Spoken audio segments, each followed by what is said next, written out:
akituzezeta. Nimepanga Sinza jamani, mengine na yakutia huko.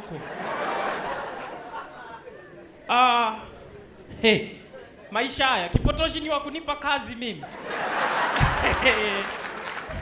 Hii ndo kazi nimepokea kwa masimango.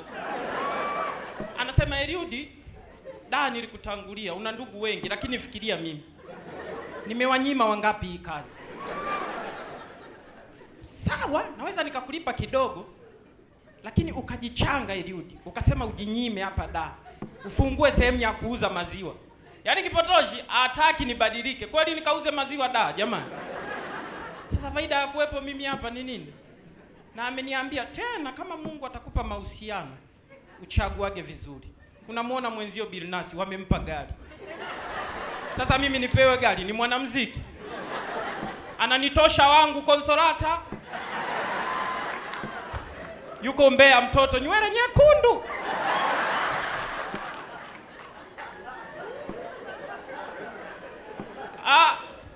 Juzi jamani nilipanda ndege.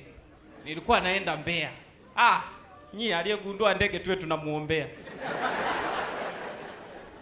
Lakini roho za aibu. Tena zikasema sinywi chai, nisiye nikatapika, ni aibu kwenye ndege. Tumbo liliunguruma.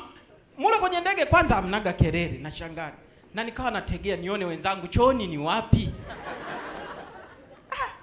Sasa tumepanda na wazungu. Kumuuliza mzungu, yani kumwambia kwamba chooni ni wapi. Unajua vile vyoo vya kwenye ndege viko flat. Sasa ukienda unaona ni kama mtu amefunika bakuli. Mliowahi kupanda. Sijui kama nawaacha wengine. Sielewi kama nawaacha. Nimefika Mbeya yani mapema. Mama nimemwambia nakuja, niko huku Unajua ndege almost aliongea Kiingereza lakini alitaja kama masaa mawili. Unaona kwamba tutakuwa tumerent Mbeya.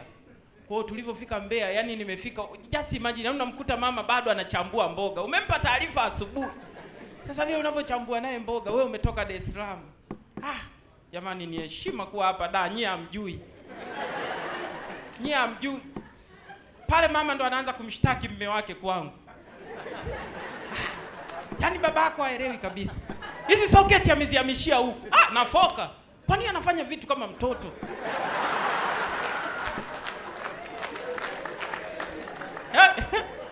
Polandi na wewe.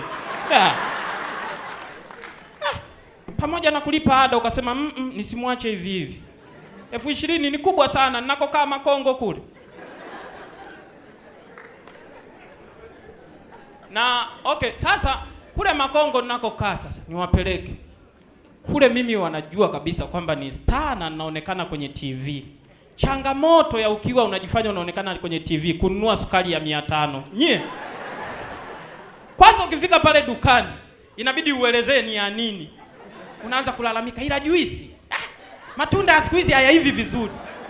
Mwenye duka anakusikiliza tu. Yaani nanasi umenunua kubwa unakamua, hamna sukari kabisa. Hebu nipe ya 500. Sasa mama anashangaa, ni juisi gani unasaga saa 2 mtumishi wa Mungu? Pale nilipopanga, unajua ukipanga, mimi by the way nimeokoka, jamani mnishangilie. Mtu kuokoka usifanye mchezo. Na napita njia ya Kitambaa Small Planet, niko na Yesu wangu pure. Sasa pale nilipopanga kuna wadada pia. Sasa sisi kama kawaida kanisa silinagawa Jumamosi, leo tutasali kwa nani, tutasali kwa nani. Sasa ile mvua iliyonyesha juzi, kuna dada nilimwanulia nguo wa kitongoji wakaja Jumamosi asubuhi. Nguo ziko kwenye kiti. Kumwambia mchungaji kwamba zile nguo nilimwanulia mtu.